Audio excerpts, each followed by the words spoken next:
Je peux te faire remarcher. Les mots jaillirent des lèvres du garçon, et Céline Dubois rit un vrai rire pour la première fois depuis des années. L'espoir l'avait quitté depuis longtemps. 3 ans s'étaient écoulés depuis l'accident qui lui avait volé sa mobilité, et maintenant elle observait le monde du seul point de vue de son fauteuil roulant. Les après-midi qu'elle passait au jardin du Luxembourg étaient son seul sanctuaire, un endroit où se cachaient des regards indiscrets et des réunions d'affaires interminables qui semblaient bien décidées à la ramener à une vie qu'elle ne reconnaissait plus. Un de ces après-midi, un petit garçon blond pas plus de 7 ans s'approcha d'elle avec audace. Il s'arrêta juste à côté de son fauteuil roulant, la regardant dans les yeux avec une assurance surprenante. « Je peux te faire marcher à nouveau », déclara-t-il. Le rire amer, si caractéristique de Céline, lui échappa. Des dizaines de thérapeutes, kinésithérapeutes et médecins renommés du monde entier avaient tous essayé sans succès de lui rendre sa mobilité. Et maintenant, cet enfant lui offrait une promesse apparemment absurde. « Tu es très drôle », dit-elle en rajustant son blazer blanc. « Et comment comptes-tu t'y prendre, ma petite ?» Imperturbable face à son sarcasme, le garçon lui tendit une petite main. « Je m'appelle Lucas et je connais un secret. » Son innocence, la simplicité de son geste, la touchèrent profondément. À contre-cœur, elle lui prit la main. « Quel genre de secret ?» demanda-t-elle, la curiosité surpassant son cynisme. Le regard sérieux de Lucas ne vacillait pas, un secret sur la raison pour laquelle tes jambes ne fonctionnent pas, le cœur de Céline battait la chamade. Ses médecins lui avaient toujours dit que l'accident avait endommagé sa moelle épinière. Comment ce garçon aurait-il pu savoir le contraire? Écoute, Lucas, commença-t-elle, mais il l'interrompit. Tu as viré ma grand-mère il y a 4 ans, Madame Yvette Moreau. Le monde de Céline s'était arrêté. Madame Yvette, la gouvernante dévouée qui servait sa famille depuis 15 ans, qui connaissait le manoir dans ses moindres recoins et préparait son café à sa guise, avait été renvoyée par Céline après l'accident. Comment connais-tu ce nom, murmura-t-elle, la poitrine serrée. Parce que ma grand-mère m'a tout raconté sur toi, répondit Lucas. Elle a dit qu'un jour je te rencontrerai et que je t'aiderai. Comment m'aider, réussit à dire Céline, la voix tremblante. Lucas sourit, une courbe douce mais mystérieuse des lèvres. Pardonner. Ce seul mot la frappa comme un éclair. Pardon, quelque chose qu'elle avait banni de son vocabulaire pendant d'innombrables nuits blanches. Je n'ai besoin du pardon de personne, balbutia-t-elle, la voix tremblante. Mais ce n'est pas de son pardon dont tu as besoin, tante Céline, dit Lucas d'un ton doux mais ferme. C'est du tien. Les larmes lui montèrent aux yeux. Des années passées à être perçue comme la femme d'affaires froide et calculatrice avaient effacé toute chaleur dans les voix des autres à son égard. Tu ne comprends pas, murmura-t-elle. Je le sais, insista Lucas. Grand-mère a dit que tu l'avais accusée d'avoir volé ton collier de perles, celle-là même que tu portes encore tous les jours. La main de Céline se porta à sa gorge, effleurant le poids familier des perles qu'elle n'avait jamais retirées depuis ce jour terrible. Comment pouvait-il savoir? Ma grand-mère a pleuré quand tu lui as crié dessus devant tout le personnel, a-t-il poursuivi. Elle t'a pardonné dès le lendemain, car elle savait que tu souffrais pour tonton Philippe.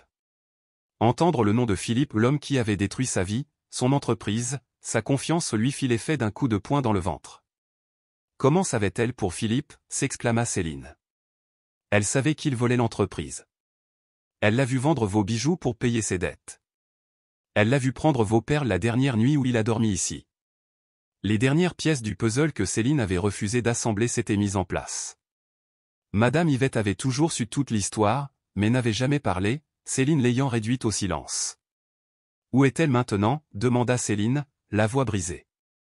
Le regard de Lucas baissa. Elle est très malade, tante Céline. Depuis qu'elle a quitté la maison, elle n'est plus la même. Maman dit qu'elle meurt un peu plus chaque jour. Céline sentit son cœur se briser. Celle qui avait été comme une seconde mère souffrait à cause d'elle.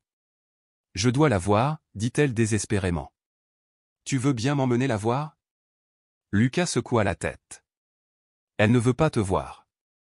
Elle pense que tu es trop heureux dans ta vie de riche pour te souvenir d'un simple serviteur. Je ne suis pas heureuse, s'exclama Céline. Je ne suis pas heureuse depuis des années. Depuis qu'elle est partie, plus rien n'a de sens. Lucas l'observa comme s'il pesait ses mots. Si tu veux vraiment remarcher, si tu veux vivre, tu dois accomplir une tâche très difficile, te souvenir de qui tu étais avant toute cette souffrance. Souviens-toi de la femme que grand-mère aimait comme la sienne. Céline ferma les yeux, essayant de bloquer les souvenirs douloureux qu'il avait déterrés, mais il l'inondait sans relâche, Madame Yvette arrivant à 6 heures du matin chaque matin avec un sourire éclatant, s'occupant d'elle pendant les fièvres, étant la première à savoir quand elle était enceinte de Sophie. Vous étiez sa famille, dit doucement Lucas. C'est pour ça qu'elle ne vous a jamais détesté, même après tout ce qui s'est passé. Mais j'ai été horrible avec elle, murmura Céline. Je l'ai humiliée devant tout le monde. C'est pourquoi tu dois te pardonner, répondit le garçon. Grand-mère t'a pardonné il y a longtemps. Maintenant, c'est ton tour. Ouvrant les yeux, Céline regarda Lucas avec un espoir désespéré. Je ne sais pas comment me pardonner. Je peux t'apprendre, dit Lucas en lui tendant à nouveau la main. Mais tu dois me faire confiance. Cette fois, Céline n'hésita pas. Elle lui serra la main comme une bouée de sauvetage. D'abord, ordonna Lucas, tu dois venir ici au jardin tous les jours à 15 heures. Et tu dois me raconter une belle histoire sur grand-mère chaque jour. Pour la première fois depuis des années, un sourire sincère illumina le visage de Céline. J'ai beaucoup d'histoires à partager. Lucas lui lâcha la main et commença à s'éloigner. Attends, comment je te trouve? Où habites-tu? Lui cria-t-elle. Ne me cherche pas, répondit-il par-dessus son épaule. Je serai toujours là quand tu arriveras. Sur ce, il disparut dans les arbres du jardin du Luxembourg, laissant Céline seule avec ses pensées et une lueur d'espoir. Cette nuit-là, le sommeil la fuyait, tandis que les souvenirs de Madame Yvette envahissaient son esprit, la façon particulière dont elle avait arrangé son lit, la tisane à la camomille qu'elle préparait après des réunions stressantes, et la douleur du jour où les accusations de Céline avaient brisé leur lien. Le lendemain après-midi, 15 minutes avant 3 heures, Céline se rendit en fauteuil roulant à l'endroit précis où Lucas l'avait trouvée. Alors que l'horloge du jardin commençait à sonner lentement vers 3 heures, son cœur tremblait d'impatience et pour la première fois depuis 3 ans, elle crut que la guérison était peut-être possible. Lucas était nerveuse, le cœur battant à tout rompre, d'espoir et de peur, tandis qu'elle attendait près de la tente. À 15 heures précises, Lucas apparut, déambulant dans le jardin, une petite sacoche en bandoulière et un sourire éclatant. « Tu es venu » s'exclama-t-elle, le soulagement et la joie se mêlant dans sa voix. « Je te l'ai promis » répondit-il, sincèrement heureux. Il s'installa dans l'herbe à côté de son fauteuil roulant et croisa les jambes. « Maintenant, raconte-moi une belle histoire sur grand-mère. » Céline prit une grande inspiration et commença. « Quand ma grand-mère est arrivée chez moi, j'étais enceinte de Sophie, qui était enceinte de 8 mois. C'était ma première grossesse, et j'étais terrifiée, je ne savais rien des bébés ni comment s'occuper d'un enfant. » Lucas écoutait avec une attention captivée, comme si chaque mot était un trésor. Madame Yvette a vu ma peur dès le premier jour. Elle est venue me voir et m'a dit, « Madame Céline, vous serez la meilleure mère du monde, car je vous apprendrai tout ce que ma mère m'a appris. » Et elle l'a fait, comment donner son premier bain à Sophie, comment la calmer quand elle pleurait, comment préparer ses purées. Elle veillait même avec moi pendant ces longues nuits où Sophie n'arrêtait pas de pleurer. Philippe était souvent en déplacement professionnel, alors il n'y avait que Madame Yvette et moi. Lucas sourit. Grand-mère disait toujours que tu étais comme la petite sœur qu'elle n'a jamais eue. Elle le pensait vraiment. Elle racontait toutes les bêtises que vous faisiez tous les deux. Céline rit, surprise par son propre amusement. C'est vrai. Un jour, on a décidé de changer le menu que j'avais prévu pour Philippe. Au lieu du saumon grillé, on a fait des bâtonnets de poisson et des frites. Il était tellement surpris qu'il m'a demandé si j'étais malade. Elle marqua une pause avec un sourire. On a fait ça parce qu'il avait été impoli avec Madame Yvette la veille, et on voulait lui faire une petite blague. Lucas croisa les mains et rit. Grand-mère ne m'a jamais raconté ça, elle a juste dit que vous étiez complice. L'expression de Céline se calma. C'est pour ça que ce qui s'est passé est si douloureux, admit-elle. Lucas redevint sérieux. Tante Céline, as-tu essayé de bouger tes jambes aujourd'hui?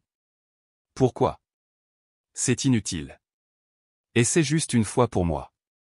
Elle le regarda avec scepticisme, mais quelque chose dans son regard sérieux la fit fermer le sien. Elle se concentra, forçant ses pieds à tressauter. Rien, ça n'a pas marché, dit-elle, frustrée. D'accord. On réessayera demain. Bon, une autre histoire? Jour après jour, la routine se répétait. Céline arrivait au jardin à 3 heures, Lucas apparaissait avec sa sacoche, et elle racontait d'autres histoires sur Madame Yvette. Chaque jour, il l'encourageait gentiment à essayer de bouger à nouveau ses jambes. Peu à peu, Céline remarqua un changement en elle, elle se levait plus tôt, se souciait davantage de son apparence et commençait même à sourire à Mathieu, son chauffeur et gardien. Un jour, Mathieu m'a aidé à sortir de la voiture et m'a dit « Madame Céline, vous êtes différente, plus vivante. Ça fait une éternité que je ne vous ai pas vue comme ça », se souvient Céline. Mathieu, un trentenaire calme et efficace qui travaillait pour elle depuis 2 ans, remplaçait Antoine, son ancien chauffeur parti à la retraite peu après l'accident. Il était l'un des rares en qui elle avait une confiance absolue. « Madame Céline, demanda-t-il un jour, avez-vous déjà connu Madame Yvette ? » « Oui, répondit-elle, surprise. Elle travaillait ici quand je l'ai embauchée. » « Comment était-elle ? » « Une personne très spéciale. Elle nous traitait, moi et les autres employés, comme des membres de sa famille. Et, même après tout ce qui s'est passé, elle parlait de toi avec tant d'affection, dit Mathieu en arrêtant le fauteuil roulant et en se tournant vers elle. Puis-je être honnête ? Bien sûr. Madame Yvette n'a jamais dit du mal de toi, pas même le jour de son départ. Elle a seulement dit que tu traversais une période très difficile et qu'un jour tout s'éclaircirait. Elle a dit qu'elle connaissait la vérité sur le collier de perles, mais qu'il était inutile d'en parler, car tu n'étais pas en mesure de l'entendre. Céline sentit un pincement dans sa poitrine. Pourquoi personne ne me l'a jamais dit ? Parce que ce n'était pas mon rôle, Madame Céline. Et après l'accident, vous n'avez plus jamais parlé du passé à personne.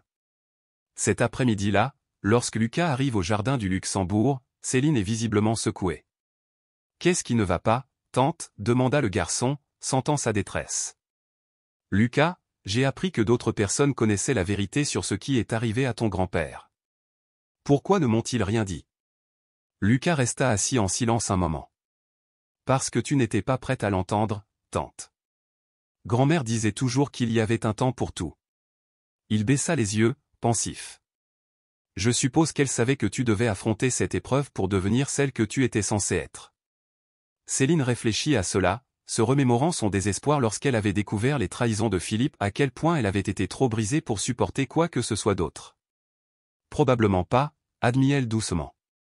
Grand-mère le savait, dit Lucas. Elle disait qu'il fallait passer par là pour devenir la personne que tu es aujourd'hui, celle qui essaie de guérir. Céline le regarda avec admiration. Comment un enfant de 7 ans pouvait-il être aussi sage ? Puis-je poser une question personnelle, s'aventura-t-il. Bien sûr. Où sont tes parents ? Le visage de Lucas s'assombrit. Mon père travaille loin. Il ne rentre à la maison que le week-end. Et ma mère, elle cumule 3 emplois pour payer le traitement de grand-mère. Le cœur de Céline se serra. Madame Yvette était malade et avait besoin d'une coûteuse opération du cœur, même si elle aurait pu facilement se permettre 1000 interventions de ce genre. Combien coûte l'opération ? Je ne sais pas, ma tante. Mais ma mère pleure chaque fois qu'elle en parle. Ce soir-là, Céline convoqua Mathieu pour une conversation privée. J'ai besoin de ton aide, mais cela doit rester secret. Bien sûr, Madame Céline. Je veux que vous trouviez Madame Yvette Moreau, où elle est hospitalisée et combien coûte son traitement. Mathieu hocha la tête, bien que surpris. Je vais me renseigner, Madame. Et je ne le dirai à personne, pas même à Lucas. Le lendemain, Céline arriva au jardin avec une anxiété différente. Elle voulait parler à Lucas de son projet d'aider sa grand-mère, mais elle savait aussi qu'elle devait être prudente. « Tante, tu as l'air plus heureuse aujourd'hui », dit Lucas dès qu'il s'approcha. « Je le suis », répondit-elle. « Sais-tu pourquoi ? » « Pourquoi ? » « Parce que j'ai décidé de trouver un moyen d'aider ta grand-mère. » Lucas s'arrêta net, les yeux écarquillés de surprise. « Comment ? » « Je ne suis pas encore sûr, mais je le ferai. » « Grand-mère dit que tu as déjà tant fait pour notre famille, » sourit Céline en larmes, « et maintenant je veux faire pareil pour elle. » Madame Yvette, comment elle a assuré la couverture santé de toute la famille, comment elle a offert des cadeaux de Noël et accordé des augmentations de salaire sans qu'on le lui demande, alors pourquoi ne veut-elle pas me voir ? Parce qu'elle est une tante fière, elle ne veut pas que vous la voyiez malade et pauvre. Mais ça ne me dérange pas, je sais, et au fond d'elle-même, elle le sait aussi, mais elle a peur. Peur de quoi ? Peur que tu sois encore en colère contre elle. Mais je n'ai jamais été en colère contre elle, j'étais en colère contre moi-même. Lucas sourit. Alors tu dois trouver un moyen de le lui montrer. À ce moment-là, Céline essaya de bouger à nouveau ses jambes et, à sa grande surprise, ressentit une petite sensation dans son pied droit. « J'ai senti quelque chose », s'écria-t-elle. « Où ?» ?»« Dans mon pied droit, juste un léger picotement, mais je l'ai senti. » Lucas sauta de joie. « Je savais que ça marcherait. »« Mais comment ?»« Parce que les médecins ont dit que c'était impossible, » répondit doucement Lucas, « et les médecins ne soignent que le corps, ma tante, ils ne savent pas soigner le cœur. » Les larmes montèrent aux yeux de Céline. « Tu veux dire que ma paralysie n'était pas seulement physique ? Un cœur blessé peut endommager tout le corps. » Cet après-midi-là, Céline rentra chez elle avec une énergie qu'elle n'avait pas ressentie depuis des années. Elle demanda à Mathieu de l'emmener au jardin, chose qu'elle n'avait pas faite depuis l'accident. Le terrain était impeccablement entretenu, mais sans vie, les fleurs que Madame Yvette avait plantées avaient disparu. Tout semblait parfait, mais artificiel. « Mathieu, te souviens-tu des fleurs que Madame Yvette plantait ici ?» demanda Céline. Elle adorait les pétunias, les violettes et les bégonias. Elle disait toujours que ces fleurs nécessitaient beaucoup d'amour pour s'épanouir, tout comme certaines personnes ont besoin de soins et d'affection pour s'épanouir pleinement. Céline sourit, imaginant sa tante prononcer exactement ces mots. « Avez-vous trouvé les informations que je demandais ?» demanda-t-elle. « Oui, Madame Céline.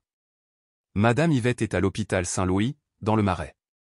L'opération dont elle a besoin coûte environ 80 000 €. 80 000. Le cœur de Céline se serra. C'est beaucoup pour notre famille. C'est beaucoup, a admis Mathieu, mais pour toi, ce n'est pas un problème. Mathieu, dit Céline fermement, je veux que tu ailles à l'hôpital demain et que tu paies le coût total de l'opération. Tu es sûr? Absolument, mais à une condition, ils ne doivent pas savoir que l'argent vient de moi. Comment vais-je expliquer ça? Demanda Mathieu.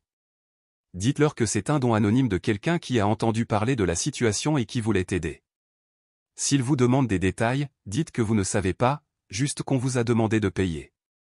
Mathieu hocha la tête, même si son front était froncé. Puis-je faire une suggestion, s'aventura-t-il. Vous devriez peut-être parler directement à Madame Yvette, elle mérite de savoir que vous souhaitez l'aider. Non, répondit Céline. Lucas m'a dit qu'elle était trop fière. Si elle apprend que l'argent est à moi, elle pourrait refuser l'opération. Je comprends. Le lendemain matin, Céline arriva au jardin, tremblante d'anxiété, impatiente d'annoncer la nouvelle à Lucas. Mais lorsqu'il apparut, son visage était tiré et triste. « Que s'est-il passé ?» demanda-t-elle. « L'état de grand-mère a empiré hier soir, » murmura Lucas. « Maman a dit que son cœur avait failli s'arrêter. Les médecins disent que l'opération ne peut plus attendre. » Céline laissa échapper un soupir de soulagement, sachant que l'opération était déjà payée. « Croyez-vous au miracle ?» demanda Lucas. « Je le fais, » dit Céline. « Pourquoi ? » Parce que je sens que tout ira bien pour grand-mère. Comment le sais-tu ? Parfois, on le sait, tout simplement. Lucas offrit un petit sourire inquiet. Tante, puis-je te demander quelque chose ? Bien sûr. Essayez de bouger vos jambes en pensant à grand-mère. Comment ? Ferme les yeux. Imagine-la te sourire, tous les deux dans son jardin. Puis essaie de bouger tes jambes. Céline ferma les yeux et suivit ses instructions. Elle imagina Madame Yvette s'occupant de ses fleurs, racontant des histoires drôles, tout en souriant. Et puis, quelque chose d'incroyable se produisit, elle réussit à remuer les orteils. « J'ai réussi !» s'écria-t-elle en ouvrant les yeux. « Je les ai vraiment émus. » Lucas bondit.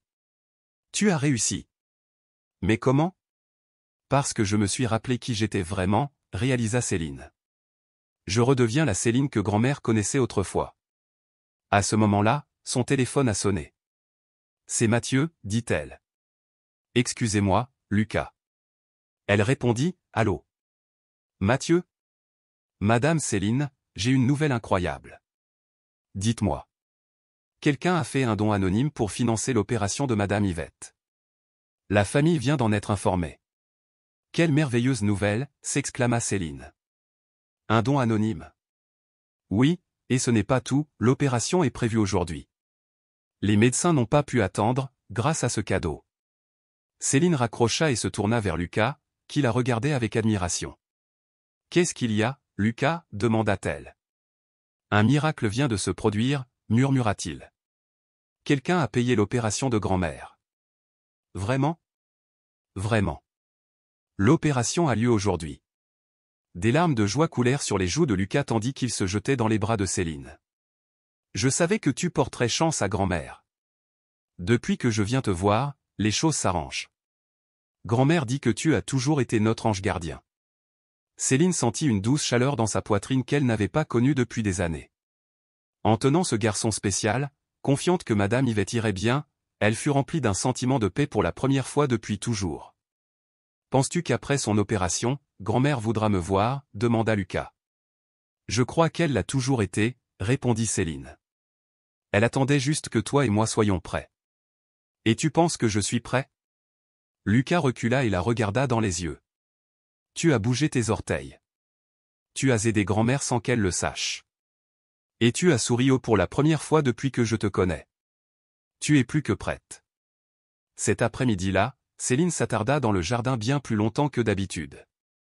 Elle et Lucas racontèrent des histoires, nommèrent des formes dans les nuages qui passaient et rêvèrent du moment où ils retrouveraient Madame Yvette. Tante, puis-je te dire un secret? Bien sûr. Grand-mère a un carnet rempli de lettres qu'elle t'a écrites mais qu'elle n'a jamais envoyées. Quel genre de lettres? Je m'excuse de ne pas t'avoir dit la vérité sur tonton Philippe. Des messages disant qu'elle te comprend et ne te tient pas rancunière. Des nouvelles de notre famille. Elle m'a vraiment écrit des lettres? Beaucoup. Et maman a dit que grand-mère t'écrivait une lettre à chaque anniversaire.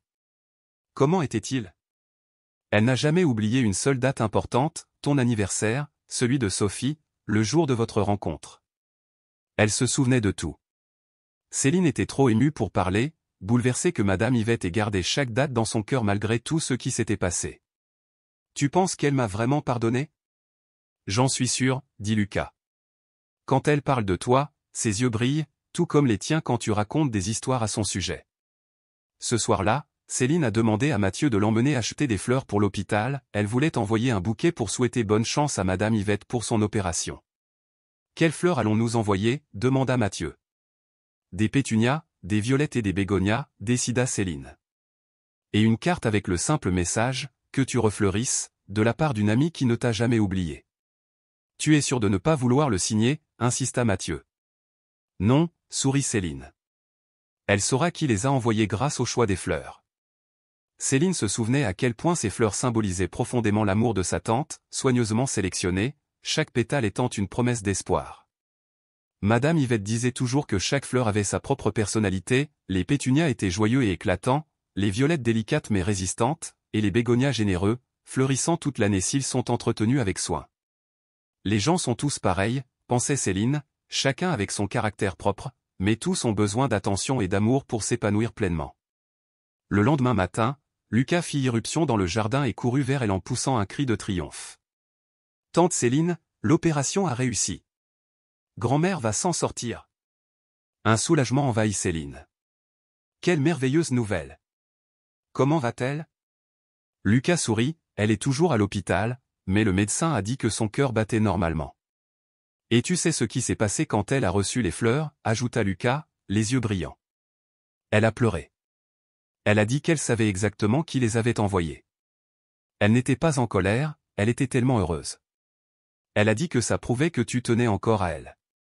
Bien sûr que je m'en soucie, murmura Céline, le cœur battant. Je m'en suis toujours soucié.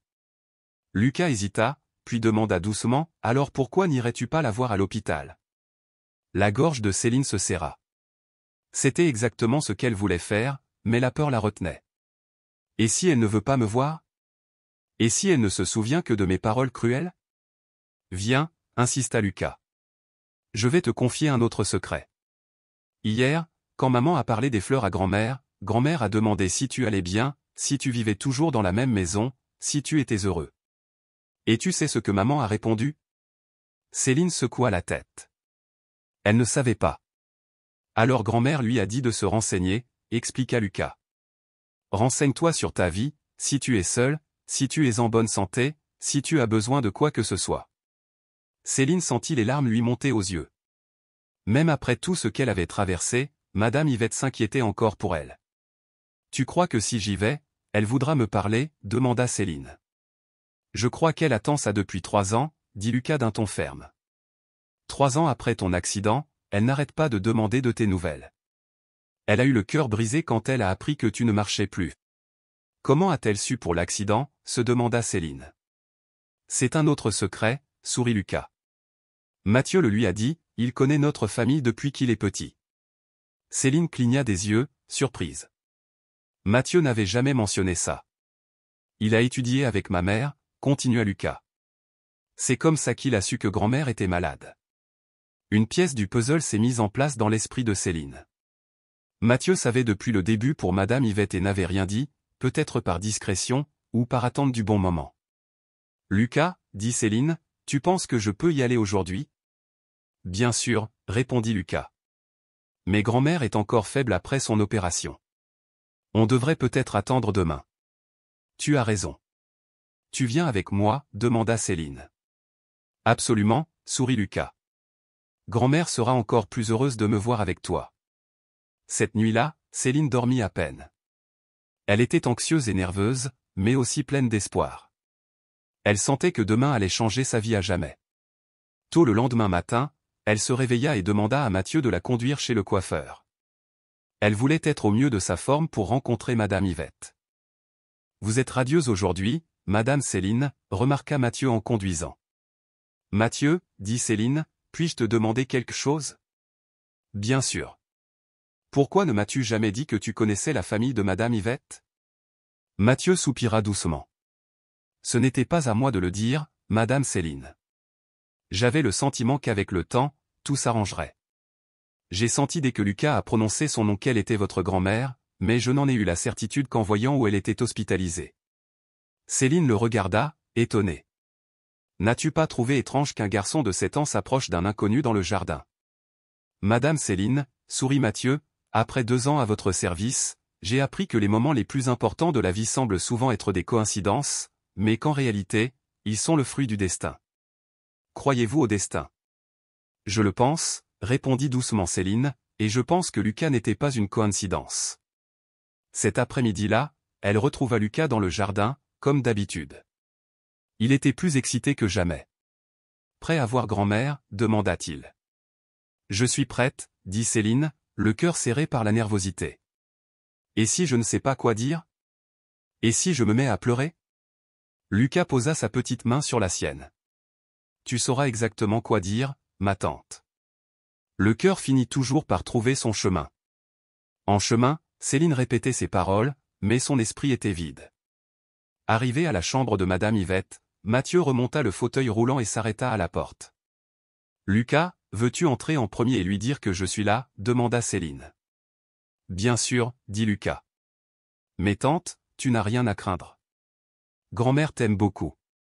Lucas se glissa à l'intérieur. Céline entendit sa voix joyeuse annoncer son arrivée. Puis une voix faible mais familière appela, « Ma chère Céline ?»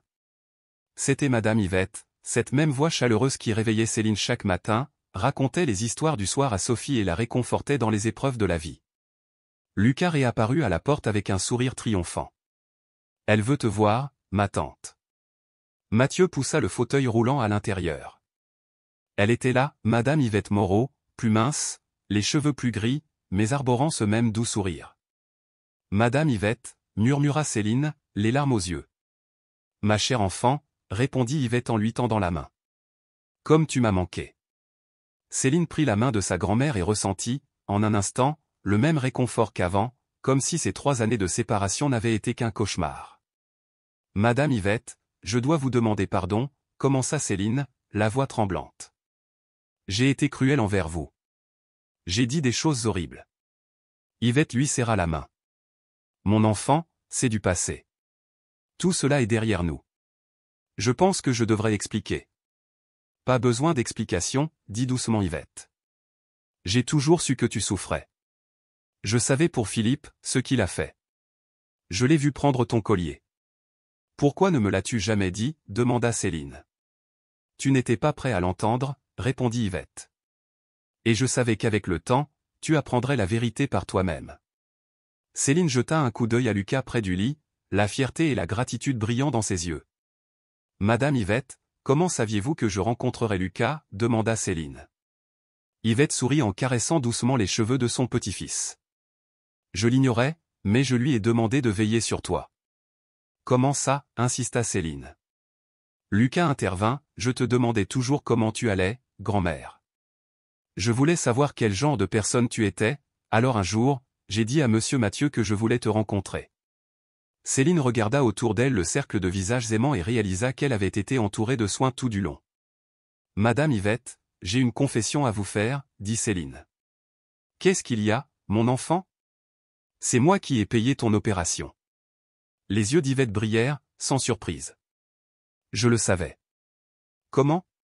Parce que les fleurs que tu as plantées dans mon jardin sont arrivées ici, dit Yvette, et la carte toi seul aurais écrit, tu n'as aucune raison d'être en colère. En colère, répéta Céline. Grand-mère, tu m'as sauvé la vie. Comment pourrais-je être en colère? Yvette secoua la tête. Tu n'as rien détruit. Tu as protégé ton cœur du mieux que tu as pu. Céline serra la main de sa grand-mère, enfin submergée par l'amour et le pardon. Céline, quand tu m'as renvoyé, j'étais dévasté. Mais j'ai compris, tu venais d'apprendre que l'homme que tu aimais t'avait trompé. Tu étais furieuse contre le monde, et il était naturel de te déchaîner. Tu avais besoin de quelqu'un pour porter le poids de ta douleur, et j'étais là. Ce n'était pas juste, mais c'était humain et les humains font des erreurs quand ils ont le cœur brisé. Des larmes coulaient sur ton visage, Céline, tandis que des années de culpabilité t'envahissaient. Pourtant, Madame Yvette t'avait pardonné dès le premier jour. Comment peux-tu être si gentille, lui as-tu demandé. Je ne suis pas gentille, ma fille, répondit-elle doucement. J'ai seulement appris que garder rancune, c'est comme boire du poison en espérant que l'autre meure. Lucas s'agenouilla près de toi. Céline, peux-tu essayer de bouger tes jambes à nouveau, demanda-t-il doucement. Tu regardais tour à tour Lucas, Madame Yvette et Mathieu, tous t'observant avec amour et espoir. Tu fermas les yeux, inspira profondément et força ton corps à réagir. D'abord, tu ressentis un étrange picotement, puis, à la stupéfaction générale, tu fléchis le genou droit. Mon Dieu, s'écria Yvette. Tu as réussi. Je l'ai fait, murmuras-tu, mi-rieuse, mi-pleureuse. Lucas bondit et cria, je le savais. Je savais que si tu te pardonnais, tu pourrais remarcher. Mais comment est-ce possible? Mathieu s'avança. Madame Céline, puis-je vous dire quelque chose? Poursuivre. J'ai parlé à vos médecins avant de venir ici. Ils ont dit que vos derniers examens montraient que votre moelle épinière était presque complètement guérie. Physiquement, rien ne devrait vous empêcher de marcher. Ils pensent que ces derniers mois, votre paralysie est devenue plus psychologique que physique, votre corps attendait simplement que votre esprit guérisse. Madame Yvette prit ta main. Mon enfant, un cœur blessé peut véritablement paralyser le corps. Mais un cœur guéri peut faire des miracles. Tu as essayé une fois de plus, cette fois en pliant les deux genoux. Tu as réussi. Puis, tremblant, tu as demandé, puis-je essayer de me lever? Oui, ont-ils tous encouragé. Avec le soutien de Mathieu et Lucas, tu t'es relevé de ton fauteuil roulant. Tes jambes tremblaient après 3 ans d'immobilité, mais tu es resté debout. Je suis debout, t'es-tu exclamé, des larmes de joie coulant sur ton visage. Madame Yvette, allongée dans son lit d'hôpital, pleurait doucement. Ma petite fille l'a fait, ma petite fille l'a fait. Tu as fait un pas hésitant, puis un autre. Tes jambes te faisaient mal, mais tu marchais. Tu t'es approché du chevet d'Yvette et tu t'es agenouillé à côté d'elle. Merci, murmuras-tu en lui serrant la main. Merci de ne jamais m'avoir abandonné. Je ne t'abandonnerai jamais, ma fille. Jamais. Lucas vous serra tendrement dans ses bras. Maintenant, vous pouvez à nouveau jardiner ensemble, dit-il. Entre rire et larmes, vous et Yvette avez accepté. On rentre à la maison, lui avez-vous demandé. Quelle maison, répondit-elle. Celui auquel tu as toujours appartenu. Yvette parut surprise. Tu m'invites à revenir travailler pour toi. Non, as-tu répondu en souriant. Je te demande de redevenir ma famille. Dans les jours qui ont suivi, votre vie a complètement changé. Madame Yvette a quitté l'hôpital pour réintégrer le manoir, cette fois dans l'une des chambres principales, et non dans les appartements des domestiques.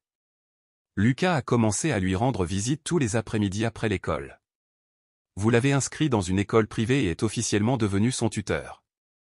Grâce à l'aide de kinésithérapeutes, vous avez retrouvé l'usage complet de vos jambes en quelques semaines seulement.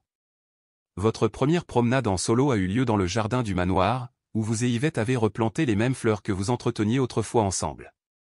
Plus tard, vous vous êtes arrêté sur la terre fraîche et avez demandé, « Madame Yvette, puis-je vous demander quelque chose ?» « Bien sûr, ma fille. »« Pourquoi as-tu toujours cru que je guérirais ?» Elle sourit, effleurant la terre autour d'un jeune pétunia. « Parce que je connaissais ton cœur. Même le jour où tu m'as renvoyé, quand tu m'as crié dessus, j'ai vu des larmes dans tes yeux. Les larmes ne viennent que des cœurs qui savent encore aimer. » À ce moment-là, Lucas surgit et lui demanda, « Grand-mère, et les lettres que tu as écrites à tante Céline ?»« Quelles lettres ?» avez-vous demandé. Yvette rougit. « Ce n'est rien d'important. »« Mais grand-mère t'écrit une lettre chaque année pour ton anniversaire, » insista Lucas. « Elle en a toute une boîte. »« Puis-je les lire ?» murmuras-tu. « Bien sûr, » acquiesça Yvette. Cet après-midi-là, elle apporta une boîte à chaussures remplie de plus de 15 lettres, certaines jaunies par le temps. On les lisait toutes à voix haute, les larmes coulant à chaque mot. Elles débordaient d'amour, de pardon, de nostalgie et des histoires de famille, de petits-enfants et de vie elle-même. Mais c'est la dernière lettre qui vous a le plus touché. Écrite quelques mois plus tôt, elle commençait ainsi. « Ma chère Céline. Aujourd'hui tu as 47 ans, et comme toujours, je pense à toi. » Madame Yvette y avouait que Lucas lui avait demandé si tu étais heureux, et qu'elle devait admettre ne pas connaître la réponse. Elle parlait de ton absence, de son chagrin, non pas né de la colère où elle t'avait pardonné le jour même mais d'un désir maternel. « Si jamais tu souhaites me retrouver, je serai là. Joyeux anniversaire, ma fille, avec tout l'amour du monde. Yvette. » Quand tu as fini, tu as pris Yvette dans tes bras et tu as murmuré, « Je suis heureuse maintenant, vraiment heureuse. » Quelques semaines plus tard, tu as surpris ta sœur Sophie au Canada par téléphone. « Maman, quelle surprise. Comment vas-tu » lui a-t-elle demandé. « Sophie, j'ai des nouvelles, je marche à nouveau. » Il y eut un silence à l'autre bout du fil. « Comment ça, tu marches ?» C'est une longue histoire, mais l'essentiel, c'est que je suis guéri. Et ce n'est pas tout, Madame Yvette est de retour à la maison. « Maman, je ne comprends rien. Tu devrais revenir pour m'expliquer en personne. » Sophie arriva en France une semaine plus tard. En te voyant marcher normalement, elle serra la main de Madame Yvette comme pour accueillir une seconde mère. Lucas et toi jouiez dans le jardin, et Sophie vous observait, les larmes aux yeux. « Maman, tu sembles méconnaissable, » dit-elle en observant tes pas légers et joyeux. « C'est parce que j'ai finalement appris quelque chose d'important, le pardon n'est pas pour les autres, il est pour nous-mêmes. » Ce soir-là, vous avez fêté votre nouveau départ, tous les deux, avec Madame Yvette, Lucas et la mère de Lucas, que vous aviez invité à dîner. Lucas a lancé, « Tante Céline, as-tu encore mal aux jambes ?» Non, Lucas. Je n'ai mal nulle part, même pas au cœur. Quelques mois plus tard, vous avez pris une décision qui a changé votre vie, vous avez vendu une partie de vos entreprises et fondé un centre de réadaptation pour personnes à mobilité réduite. Pourquoi as-tu décidé de faire ça, maman ? Demanda Sophie. Parce que j'ai découvert qu'il existe 2 types de paralysie, lui as-tu dit. Une du corps et une de l'âme et beaucoup de gens ont besoin de guérir les deux. Vous avez construit le centre à côté d'un parc, lui assurant un vaste jardin. Chaque jour, vous et Madame Yvette vous occupiez des fleurs, tandis que Lucas vous aidait après l'école. Un après-midi, une femme nommée Marine est arrivée en fauteuil roulant. Ses épaules étaient lourdes de désespoir. « Comment t'appelles-tu » demanda-tu doucement. « Marine » répondit-elle sans lever les yeux. « Croyez-vous aux secondes chances ?»« Je ne crois en rien » a déclaré Marine. Vous avez souri en vous remémorant votre propre parcours. Alors vous êtes au bon endroit. Ici, nous aidons les gens à retrouver la foi, en commençant petit. Vous avez demandé, racontez-moi une bonne chose qui vous est arrivée hier. Rien de bon ne s'est produit, marmonna Marine. Tu es sûr? Tu t'es réveillé? Elle marqua une pause. Oui. C'est une bonne chose, as-tu dit. Et tu as pris un café? Oui. Cela fait donc 2 bonnes choses, vous vous êtes réveillé et vous avez apprécié votre café. Un léger sourire effleura les lèvres de Marine. Le reste de l'après-midi, tu lui as raconté ton histoire, lui as montré le jardin et lui as présenté Madame Yvette et Lucas. Quand Marine est partie, elle a demandé, tu crois vraiment que je peux aller mieux? Je ne le pense pas, répondis-tu fermement. Je le sais. Comment peux-tu en être si sûr? Demanda Marine, la voix tremblante. Il y a quelques mois à peine, j'étais exactement là où tu es aujourd'hui, sans espoir, sans foi, sans aucun amour pour moi-même. Et regarde-moi aujourd'hui. Le regard de Marine parcourut le jardin. Céline était baignée de soleil, les fleurs s'épanouissant autour d'elle. Madame Yvette et Lucas riaient ensemble sur un banc à proximité. Comment as-tu fait? Murmura Marine. J'ai appris que la guérison survient souvent de la manière la plus inattendue, répondit doucement Céline. Parfois, c'est un enfant de 7 ans qui apparaît comme par magie. Parfois, c'est quelqu'un que vous avez blessé qui vous offre son pardon. Parfois, c'est planter une fleur et la regarder pousser. Mais surtout, c'est quelqu'un qui croit en vous quand vous n'y croyez pas. Un mois plus tard, Marine est devenue l'une des plus belles réussites de l'Institut. Non seulement elle a retrouvé la capacité de marcher, mais elle s'est aussi portée volontaire pour aider ceux qui arrivaient désespérés. Un jour, elle s'est tournée vers Céline et lui a dit « Sais-tu le moment où j'ai vraiment commencé à guérir? C'est quand tu m'as demandé ce que je pensais de mon café. » C'était la première fois depuis des mois que quelqu'un se souciait d'un détail aussi insignifiant dans ma vie. Céline sourit. Les petites choses sont les plus importantes, dit-elle, se souvenant des sages paroles de Lucas. Le garçon, qui écoutait à proximité, s'approcha. Grand-mère disait toujours qu'il faut s'occuper des petites choses, pour que les grandes arrivent d'elles-mêmes. À la fin de cette année-là, l'Institut avait aidé plus d'une centaine de personnes. Céline avait reçu de nombreux prix et distinctions, mais rien ne la rendait plus fière que de voir l'espoir renaître dans tant de vies. Lors d'une interview, on lui a demandé ce qui distinguait son institut. « Ici, nous ne soignons pas seulement le corps », a-t-elle répondu. « Nous soignons la personne dans sa globalité. » Comment guérit-on l'âme, a insisté l'intervieweur. Céline contemplait le jardin, où Madame Yvette apprenait à une nouvelle patiente à planter des fleurs avec amour, patience et, surtout, pardon. On guérit l'âme en se rappelant que la paralysie ne touche pas toujours les jambes. Parfois, elle touche le cœur. Et il ne sert à rien de soigner le corps si on ne soigne pas le cœur. Ce Noël-là, Céline organisa une grande fête à l'Institut. Patients, anciens patients, personnel et bénévoles étaient tous présents. Au milieu des rires et de la musique, Lucas grimpa sur une chaise et appela l'attention. « Je veux dire quelque chose. » Céline fit un geste encourageant. « Vas-y, Lucas. » Le regard grave, le garçon commença, « Il y a un an, nous pensions avoir tout perdu. Mais j'ai appris que nous étions peut-être simplement préparés à recevoir quelque chose de bien meilleur. » La salle a éclaté en applaudissements. Puis Lucas a ajouté, « Et ma grand-mère m'a appris une chose de plus, la famille, ce n'est pas seulement ceux avec qui on est. La famille, c'est ceux qui choisissent de rester ensemble. Et maintenant, notre famille est immense. » Les larmes montèrent aux yeux de Céline. Lucas avait raison, sa famille s'était agrandie au-delà de Sophie, de Madame Yvette et de Lucas lui-même. C'était chacun d'entre eux qui avait guéri à ses côtés, apprenant ensemble à aimer et à pardonner. Madame Yvette s'approcha. « À quoi penses-tu, ma fille ?» Céline prit une inspiration tremblante. « Comme la vie est étrange. Il y a un an, je croyais avoir tout perdu. Aujourd'hui, je réalise que je n'ai perdu que ce qui me retenait, la fierté, la froideur, la colère, l'amertume. »« Et qu'est-ce que tu as gagné ?» demanda Yvette. Céline observait Lucas enseigner l'origami à un nouveau venu, Sophie discutant joyeusement avec des bénévoles, Marine aidant un homme âgé à faire ses premiers pas, Mathieu jouant avec des enfants. « J'ai gagné une vraie famille. » Plus tard dans la soirée, une fois tout le monde parti, Céline, Yvette et Lucas s'assirent sous les étoiles. Lucas leva les yeux vers sa tante. « Puis-je poser une dernière question ?»« Bien sûr. Tu te souviens encore de la douleur ?» Céline marqua une pause. « Je m'en souviens, mais ça ne me fait plus mal. »« Pourquoi ?» insista Lucas. « Parce que maintenant je comprends que la douleur avait un but. Elle m'a mené à toi. » Lucas rayonnait. « Grand-mère dit toujours que parfois Dieu nous brise pour nous reconstruire plus fort. Elle a appris ça de toi, » murmura Yvette. Elle a également dit que les bonnes personnes font parfois de mauvaises choses quand elles ont le cœur brisé, a ajouté Lucas, mais la vraie bonté est de pardonner de toute façon. Céline regardait les fleurs qu'ils avaient plantées ensemble se balancer dans la brise nocturne. Madame Yvette, à quoi pensez-vous ? Les yeux d'Yvette brillèrent. Je ne t'ai jamais vue aussi belle.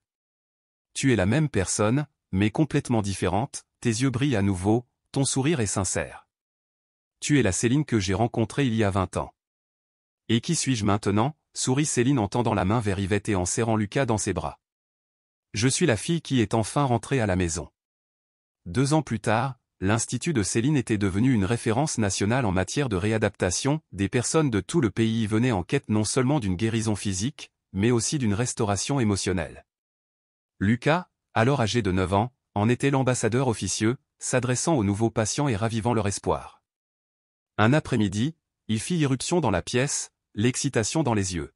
« Tante Céline. Tu ne croiras pas ce qui s'est passé aujourd'hui. »« Qu'est-ce que c'est » demanda-t-elle. « Une femme est entrée, en fauteuil roulant, triste, tout comme vous. »« Et alors » demanda Céline. « Je lui ai raconté notre histoire, comment je t'ai trouvé dans le jardin, comment tu as réappris à marcher, comment grand-mère a guéri, a-t-il dit. Et Céline se pencha en avant. Elle m'a regardé et m'a dit, si un enfant de 7 ans a pu guérir un adulte, peut-être qu'un enfant de 9 ans peut me guérir aussi. Céline rit. Et qu'as-tu dit? Je ne guéris personne. Je les aide simplement à trouver leur propre chemin vers la guérison. Cet après-midi-là, Céline rencontra sa nouvelle patiente, une femme d'une 60aine d'années qui avait perdu l'usage de ses jambes dans un accident de voiture. Je m'appelle Céline, se présenta-t-elle. Lucas m'a dit que vous aimeriez partager quelque chose avec moi. La femme, Rose Martin, acquiesça. Oui. Je suis en fauteuil roulant depuis 3 ans, et on dit que ce garçon vous a aidé à marcher. Céline sourit. Lucas a été le catalyseur, mais ce qui m'a guéri, c'est l'amour, cet amour que j'avais oublié de me porter. Rose avait l'air pensive. Puis-je vous poser une question personnelle? Bien sûr. Qu'est-ce qui fait le plus mal, l'incapacité de marcher ou l'incapacité de pardonner? Rose se tut, les larmes aux yeux. Après un long silence, elle murmura, « Comment savais-tu que je devais pardonner quelque chose ?»« Parce que je reconnais ce regard, » dit doucement Céline. Ce n'est pas seulement la tristesse de la paralysie. C'est la colère contre ceux qui l'a provoquée. La voix de Rose tremblait.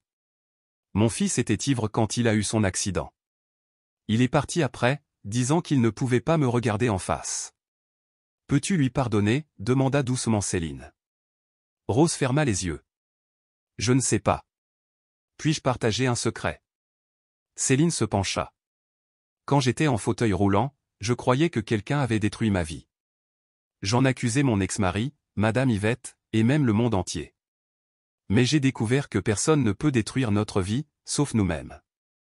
On peut nous blesser, nous décevoir, faire des erreurs, mais c'est à nous de réagir. Et pardonner à quelqu'un qu'on aime profondément est la chose la plus difficile qui soit. C'est la chose la plus difficile de toutes que de pardonner, a admis Céline, mais c'est aussi la plus libératrice. Rose fondit en larmes. J'éprouve une telle colère envers lui, sanglota-t-elle, et pourtant il me manque terriblement. La colère te blesse plus que la paralysie, murmura Céline. C'est peut-être là que ta guérison doit commencer. Au cours des mois suivants, Céline travailla intensément avec Rose. Chaque jour, elles évoquaient le pardon, l'amour maternel, les secondes chances. Lucas devint aussi l'ami de Rose, partageant des blagues et lui rappelant le bon côté de la vie. Et Madame Yvette, sage comme toujours, lui prodiguait des conseils pratiques pour surmonter les erreurs d'un enfant. Madame Rose, dit Yvette un après-midi, puis-je vous parler de mon plus jeune fils? Bien sûr, acquiesça Rose. Il a lutté contre l'alcool dans sa jeunesse, a poursuivi Yvette. Cela a tellement peiné notre famille que j'ai souvent pensé à abandonner. Mais je me suis souvenu, une mère n'abandonne jamais vraiment son enfant. Elle peut poser des limites ou prendre du recul un temps, mais elle ne ferme jamais complètement la porte. Mon fils s'est rétabli, aujourd'hui, c'est un mari et un père dévoué. Tout cela parce que j'ai gardé cette porte entr'ouverte. Rose médita les paroles d'Yvette pendant des jours. Puis, un matin, elle arriva à l'institut, pleine d'une détermination nouvelle. « Céline, je dois retrouver mon fils. »« Tu es sûre ?» demanda Céline. « Oui » répondit Rose. « Hier soir, Lucas m'a demandé si mon petit garçon me manquait. Et j'ai réalisé, que malgré toute ma colère, je n'avais qu'une envie, le serrer à nouveau dans mes bras. » Avec l'aide de Mathieu, ils ont retrouvé le fils de Rose dans une petite ville de province. Il travaillait comme mécanicien et assistait aux réunions des alcooliques anonymes. Lorsque Rose l'a appelé, la ligne est restée silencieuse pendant un long moment déchirant. « Maman » murmura finalement sa voix tremblante. « Bonjour, mon fils. »« Maman, je ne sais pas quoi dire. »« Tu n'as rien à dire maintenant » la rassura Rose. « Viens me voir. »« Mais c'est ma faute » s'écria-t-il. « Tout est de ma faute. »« Non, mon fils » répondit-elle fermement. « Je te pardonne. » Des larmes puis des sanglots ont rempli la file. « Est-ce que tu me pardonnes vraiment ? » « Je le veux » dit Rose. « Et je veux que tu rentres à la maison. Mais à cause de moi, tu ne peux pas marcher. »« Écoute bien » répondit Rose. « Mes jambes me lâchent peut-être encore, mais mon cœur a recommencé à battre. » Une semaine plus tard, le fils de Rose arriva à l'institut. Un homme mince d'une trentaine d'années, le regard triste et le poids de la culpabilité, il tomba à genoux près de son fauteuil roulant et pleura. « Maman, s'il te plaît, pardonne-moi. » Rose lui caressa les cheveux. « Je l'ai déjà fait, mon fils. Je l'ai déjà fait. » Lucas, observant silencieusement, s'approcha. « Mon oncle, demanda-t-il, tu peux aider ma tante à remarcher ?» Surpris, le fils de Rose hocha la tête. « Comment ? » J'ai aidé tante Céline, explique Lucas, avec amour et patience. À partir de ce jour, le fils de Rose s'installe à Paris pour soutenir sa mère à l'Institut. Il apprend des techniques de kinésithérapie, participe à des séances de thérapie de groupe et, surtout, renoue avec elle. Des mois plus tard, Rose fit ses premiers pas. Ce ne fut pas un miracle instantané, comme la guérison de Céline, ce fut un cheminement lent et douloureux, semé d'embûches et de nouveaux départs. Mais elle y parvint. Le jour où elle marcha seule, son fils lui tenait la main. « Maman, tu as réussi. »« On l'a fait ensemble » dit-il avec un grand sourire. Céline, les larmes aux yeux, assistait aux retrouvailles. Une autre famille guérie preuve que l'amour peut faire des miracles. « À quoi penses-tu » demanda Yvette en s'approchant doucement. « Je pense que nous avons commencé par aider une personne et que nous avons fini par en aider des centaines. »« Non, ma fille » sourit Yvette. « Nous avons commencé avec une personne qui a été aidée, tu as été la première à guérir. » Céline a regardé autour d'elle dans l'institut, des patients en physiothérapie, des familles en réconciliation, des bénévoles partageant des histoires de résilience. « Madame Yvette, croyez-vous que tout cela était censé arriver ? » « Le mystère de la vie, » répondit Yvette, « c'est de transformer notre souffrance en destin. Ta paralysie t'a appris la vulnérabilité, ta colère t'a appris le pardon, ta solitude t'a appris la valeur de la famille. Maintenant, tu utilises tout cela pour aider les autres. Tu penses que j'avais besoin de traverser tout ça pour arriver ici ? Je pense que tu as traversé cela parce que tu étais assez fort pour survivre et assez sage pour apprendre. » Cette nuit-là, Céline était assise dans son bureau, examinant les dossiers des nouveaux patients, lorsque Lucas est intervenu discrètement. « Puis-je entrer » demanda-t-il. « Bien sûr, Lucas. Qu'est-ce qui t'amène si tard ? » Je n'arrivais pas à dormir. Je me demandais. Tu te souviens de notre premier jour ensemble ? Comment pourrais-je oublier, sourit Céline. Tu m'as dit que tu pouvais me faire marcher, et tu l'as cru. Honnêtement, au début, je pensais que tu n'étais qu'un enfant avec une grande imagination. Quand as-tu commencé à y croire ? Le regard de Lucas était sérieux. Quand j'ai réalisé que tu ne parlais pas seulement de mes jambes, mais de mon cœur. Lucas hocha la tête. Je peux te confier un secret. S'il te plaît. La première nuit où je t'ai vu dans le jardin, je ne savais pas si je pouvais t'aider. Pourquoi ? Tu étais si triste, plus triste que je ne l'imaginais. Et qu'est-ce qui t'a fait continuer ? Cette nuit-là, grand-mère a dit quelque chose, parfois, les personnes les plus tristes sont celles qui ont le plus besoin d'amour, et quand elles en reçoivent, elles deviennent les plus heureuses du monde. Elle avait raison. Lucas sourit. Tu es la personne la plus heureuse que je connaisse. Comment savez-vous ? Parce que tu souris avec tes yeux. Yvette a toujours dit qu'un sourire avec les yeux est un vrai sourire. Céline se leva, fit le tour de son bureau et serra Lucas dans ses bras. Merci, murmura-t-elle, de ne jamais m'avoir abandonné. Jamais, tante Céline, jamais. Le lendemain matin, Céline s'est réveillée avec une idée, un programme spécial à l'Institut jumelant des enfants à des adultes en rétablissement. Madame Yvette, dit-elle, que pensez-vous de cela ? C'est merveilleux, répondit Yvette. Les enfants voient des possibilités là où les adultes voient des obstacles. Lucas m'a appris que ce don est présent chez tous les enfants qui viennent ici. Céline avait remarqué que les patients se comportaient différemment avec les enfants, ils souriaient davantage, faisaient plus d'efforts et gardaient espoir. 3 mois plus tard, le programme a débuté. Des enfants de 7 à 12 ans ont été formés pour devenir des « ambassadeurs de l'espoir », apprenant des techniques de motivation simples et passant du temps avec les patients, raconter des histoires, jouer à des jeux, être simplement eux-mêmes. Les résultats ont été étonnants. Les patients du programme se sont rétablis plus rapidement et avec un moral plus brillant. Un jour, dit Lucas à Céline, puis-je te demander quelque chose de différent? Bien sûr, répondit-elle. Lucas hésita, puis demanda, que feras-tu quand je serai grand et que je ne serai plus un enfant? Sa question surprit Céline. Pourquoi penses-tu à ça? Parce que j'ai eu 9 ans le mois dernier. Bientôt, je serai adolescente, puis adulte. Et si je ne pouvais plus aider les gens comme je le fais maintenant? Céline s'agenouilla pour le regarder dans les yeux. Lucas, crois-tu que ta grand-mère a arrêté de t'aider quand elle n'était plus enfant? Non. Tu crois que j'ai arrêté d'aider quand je n'étais plus un enfant? Non. Alors pourquoi le ferais-tu? Mais c'est différent, protesta Lucas. Les enfants ont quelque chose de spécial. C'est vrai, acquiesça Céline, mais les adultes aussi ont des dons particuliers.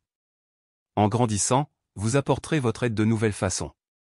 Adolescent, vous comprendrez les autres adolescents en difficulté. Adulte, vous serez peut-être médecin, psychologue ou toute autre profession qui soigne. Ce qui compte, ce n'est pas votre âge, c'est votre cœur. Lucas poussa un soupir de soulagement. Alors je peux toujours aider. Toujours, sourit Céline. Parce que tu as le don le plus précieux de tous. Quel cadeau? Le don de voir le meilleur chez les gens, même lorsqu'ils ne peuvent pas le voir eux-mêmes. 5 ans passèrent. À 14 ans, Lucas était devenu une légende à l'Institut. Son histoire avec Céline réconfortait chaque nouveau patient, inspirant espoir et foi en la guérison. L'Institut s'était développé, attirant des patients de tout le pays. Céline était désormais une sommité nationale en réadaptation holistique, capable de soigner à la fois le corps et l'âme. Madame Yvette, âgée de 75 ans, restait dynamique et active, s'occupant du jardin de l'Institut et offrant ses sages conseils à tous ceux qui en avaient besoin. Un jour, un journaliste est arrivé pour filmer un reportage spécial sur leurs méthodes innovantes. « Docteur Céline, quel est le secret de votre réussite? » « Il n'y a pas de secret, » répondit Céline. « Seulement la compréhension que la véritable guérison commence dans l'âme. » « Pouvez-vous expliquer? » Céline regardait par la fenêtre Lucas apprendre à un autre patient à marcher avec des béquilles, avec un amour inconditionnel, une patience infinie et, surtout, en aidant les gens à se pardonner à eux-mêmes. Lorsqu'une personne ne peut pas marcher, le problème ne vient pas de ses jambes, mais de son cœur. Il peut s'agir de culpabilité, de colère, de tristesse ou de peur. Tant que ces blessures émotionnelles ne seront pas guéries, le corps ne pourra pas pleinement réagir. Comment guérit-on les blessures émotionnelles? A demandé le journaliste. Avec le pardon, répondit Céline. Le pardon est le remède le plus efficace, car la colère et la culpabilité sont des poisons qui paralysent non seulement les jambes, mais des vies entières. Je l'ai appris de la manière la plus dure, mais aussi la plus transformatrice. S'il vous plaît, racontez-nous votre histoire, a exhorté le journaliste. Céline sourit à Madame Yvette qui disposait des fleurs à côté d'elle. Mon histoire a commencé par une terrible erreur et est devenue la plus grande bénédiction de ma vie. Elle a tout raconté, du licenciement abusif de Madame Yvette à l'accident qui l'a laissée paralysée, en passant par sa rencontre avec Lucas au jardin du Luxembourg et le chemin de guérison qui a suivi. À la fin de son récit, la journaliste était visiblement émue. « Quelle histoire incroyable, dit-elle. Et Lucas, comment va-t-il aujourd'hui? Il est maintenant notre directeur des programmes spéciaux, explique Céline. Bien qu'il soit encore adolescent, il possède une maturité émotionnelle remarquable pour son âge et reste notre plus grande source de motivation. Et Madame Yvette? Madame Yvette est notre directrice du bien-être émotionnel, a déclaré Céline. Elle a le don de savoir exactement ce que chacun a besoin d'entendre. Et votre relation aujourd'hui? A demandé le journaliste. Madame Yvette est ma mère spirituelle, Lucas est mon fils spirituel. Nous sommes une famille que nous avons choisie. Avez-vous un message pour les autres personnes confrontées à des épreuves similaires? Céline marqua une pause, puis dit doucement, peu importe l'obscurité de la nuit, l'aube arrive toujours. Parfois, la vie nous brise pour nous reconstruire plus fort, et ce qui semble être une fin n'est que le début de quelque chose de merveilleux. Après le départ du journaliste, Céline était assise seule dans son bureau, réfléchissant à son parcours. Lucas apparut à la porte. « Tante, puis-je entrer ?»« Toujours, Lucas, répondit-elle. Il s'assit à sa place d'enfant. « J'ai entendu une partie de l'interview. Qu'en as-tu pensé ?»« C'était bien, dit Céline, mais tu as oublié une partie. »« Quelle partie ?»« Que tu es la personne la plus courageuse que j'ai jamais connue. »« Courageux, rit Lucas. J'ai passé 3 ans à fuir mes problèmes. »« Non, mon cher, le corrigea-t-elle. Tu as passé 3 ans à te préparer à les affronter, et quand le moment est venu, tu as eu le courage de te pardonner, d'aimer à nouveau, de faire confiance à nouveau. Tu le penses vraiment ? Je sais, dit Céline. Et tu sais pourquoi ? Pourquoi ? Parce que les lâches ne construisent pas des endroits comme celui-ci. Les lâches ne consacrent pas leur vie à aider les autres. Les lâches ne transforment pas leur souffrance en but. Céline regardait Lucas avec fierté, le petit garçon devenu un jeune homme sage et compatissant. Lucas, dit-elle, puis-je partager un secret ? Bien sûr. Tu m'as sauvé la vie. Non, tante Céline, sourit-il, tu t'es sauvé la vie. Je t'ai seulement montré le chemin.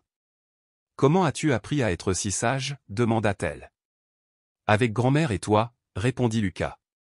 Ce soir-là, tous les trois Céline, Madame Yvette et Lucas dînèrent ensemble comme ils le faisaient toujours, partageant des anecdotes de leur journée, rêvant de l'avenir et profitant simplement de la compagnie de l'autre. Madame Yvette se tourna vers Céline. Regrettes-tu d'avoir gardé le silence sur Philippe aussi longtemps ? Yvette, répondit Céline sans hésiter. Pourquoi ? Parce que si tu avais parlé plus tôt, tu n'aurais peut-être pas autant souffert. Mais si tu avais parlé plus tôt, dit Céline pensivement, peut-être que je n'aurais pas été prête à l'entendre, et rien de tout cela n'existerait. Yvette regarda l'institut autour d'elle, toutes ses vies transformées. Tu as raison, dit-elle. Parfois, le moment compte plus que la vérité elle-même. Lucas a alors demandé, regrettez-vous de ne pas vous être rencontrés plus tôt ? Imaginez combien de personnes supplémentaires nous aurions pu aider, songea Lucas. Tu n'avais que 7 ans quand on s'est rencontrés, lui rappela Céline. Que aurais-tu pu faire avant ? Je ne sais pas, a-t-il admis, mais j'y pense. Madame Yvette rit doucement. Mon petit-fils est né pour aider les autres. Même tout petit, il le faisait. Comment ça ? Demanda Céline. À l'école, il réconfortait ses camarades tristes. À la maison, il s'occupait de ses petits cousins.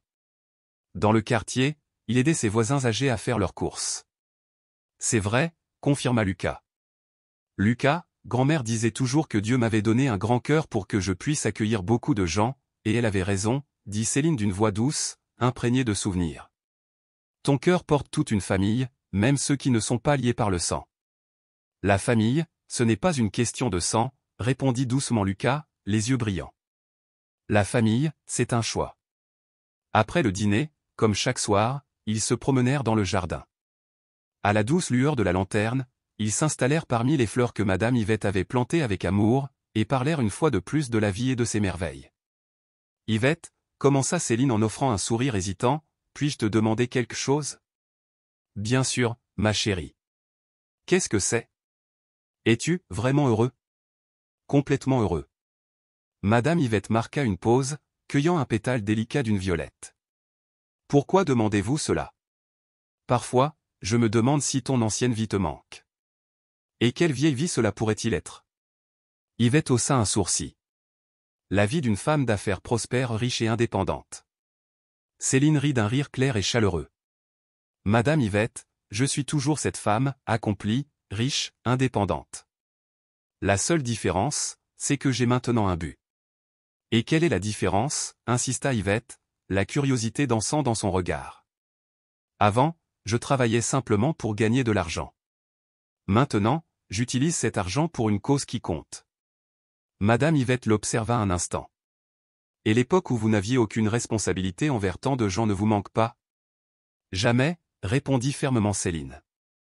Tu sais pourquoi ? Yvette secoua la tête. Parce que j'ai appris que la vie n'a de sens que lorsqu'elle est partagée. Seul, j'avais tout, et je n'avais rien.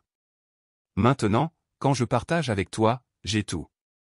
Lucas se leva d'un bond et courut vers le rosier qu'il avait planté l'année précédente. Regarde, cria-t-il en désignant les bourgeons vert pâle. Que vois-tu? Céline se pencha, émerveillée par les tendres pousses. Les rosiers que j'ai plantés commencent à fleurir, murmura-t-elle. Tout comme nous, dit doucement Lucas. Comment cela? Demanda-t-elle. Nous aussi, nous avons été plantés dans un bon sol, mais il nous a fallu du temps pour nous épanouir. Il a fallu apprendre à se pardonner, grand-mère a dû guérir de sa maladie, et j'ai dû grandir suffisamment pour comprendre comment aider les autres. Maintenant, nous nous épanouissons ensemble et aidons les autres à faire de même. Madame Yvette s'approcha, respirant le délicat parfum des roses. Lucas a raison. Nous avons survécu à un long hiver, mais le printemps est arrivé. Les yeux de Céline brillaient au clair de lune. Tu sais ce que je souhaite? Quoi? Demandèrent Madame Yvette et Lucas à l'unisson. Que ce printemps ne finisse jamais. Ça ne marchera pas, dit Lucas avec une certitude tranquille. Parce que nous avons appris le secret. Quel secret? Demanda Yvette, intriguée. Avec un amour simple, a déclaré Lucas, la voix pleine d'émerveillement, nous pardonnons, nous partageons, et lorsque nous faisons cela chaque jour, le bonheur ne s'arrête jamais. Céline regarda les deux personnes qui avaient transformé sa vie, Madame Yvette, qui lui avait appris le pardon inconditionnel, et Lucas, qui lui avait révélé l'espoir sans borne d'un cœur d'enfant. À cet instant, elle comprit, leur bonheur durerait, car il ne dépendait pas de circonstances extérieures, mais de l'amour qu'ils choisissaient de cultiver chaque jour. Tu sais ce que je préfère dans notre histoire? Demanda Céline d'une voix chaleureuse. Quoi? Murmurèrent-ils tous les deux. Qu'il n'est jamais fin. Comment ça? Se penchèrent-ils. Parce que chaque jour, nous écrivons un nouveau chapitre. Quel chapitre écrivons-nous maintenant? Se demanda Lucas à voix haute. Céline contemplait le jardin fleuri, l'institut animé rempli de personnes en voie de guérison et la famille élue à ses côtés. Nous écrivons le chapitre de la multiplication, dit-elle. Multiplication, répéta Lucas, perplexe. Tout ce que nous avons appris sur l'amour, le pardon et la guérison, nous le transmettons aux autres. Chaque personne qui repart guérie le perpétuera, partageant la bienveillance comme des graines emportées par le vent, prenant racine ailleurs. Exactement, sourit Lucas, les yeux brillants. Notre histoire va se propager et susciter d'autres histoires. Madame Yvette leur tendit la main. Alors notre famille continuera de s'agrandir, pour toujours.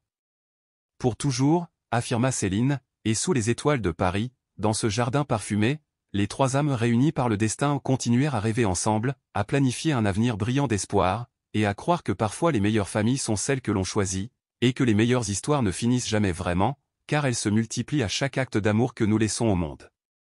Qu'est-ce qui vous a le plus touché dans cette histoire de résilience et de pardon? Avez-vous déjà vécu une expérience similaire? Vos commentaires nous touchent énormément. Si cette histoire vous a touché, aimez-la et abonnez-vous pour ne rien manquer de cette nouvelle expérience touchante.